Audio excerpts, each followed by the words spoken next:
At 7 o'clock, we got a whole bunch of 7 o'clock games, so we're going to get into them. But Vanderbilt, 2-1, traveling to UNLV, who's 1-1. Vanderbilt only favored by 4.5 points on CBS Sports Network. Vanderbilt's coming off their first loss of the year, chance to be eliminated from playoff contention here. I believe one of the first SEC teams to be eliminated from playoff contention, depending on what happens. Actually, likely not the first team, SEC team to be eliminated from playoff contention.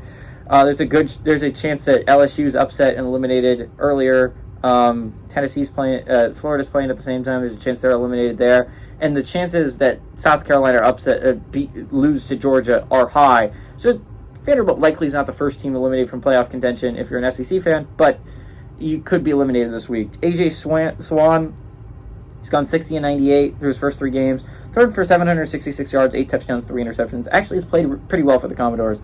Patrick Smith has gone 27 carries for 157 yards and a touchdown. And Will Shepard's had 20 catches for 217 yards. And you count them, 6 touchdowns. He's been crazy here early on.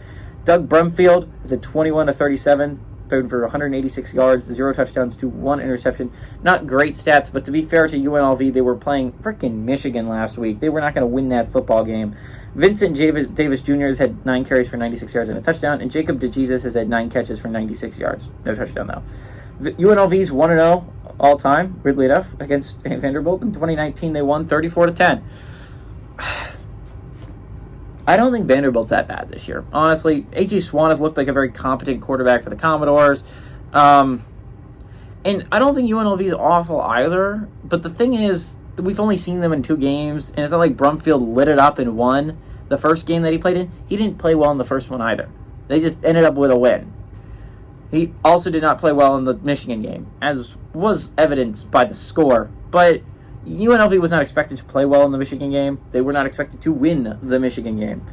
I'm excited to see this. I think UNLV is a solid football team, if unspectacular. I'm excited to see who they actually are, right? Because the first game, they won, but they weren't great, really. A lot of that was defense. They didn't run the ball well. They didn't pass the ball well. They made some mistakes. A lot of the game came down to defense.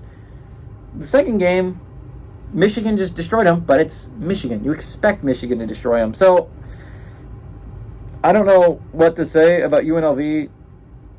I don't know who they are as a football team. I do know who Vanderbilt is as a football team. They have an explosive offense. A.J. Swan's a good quarterback.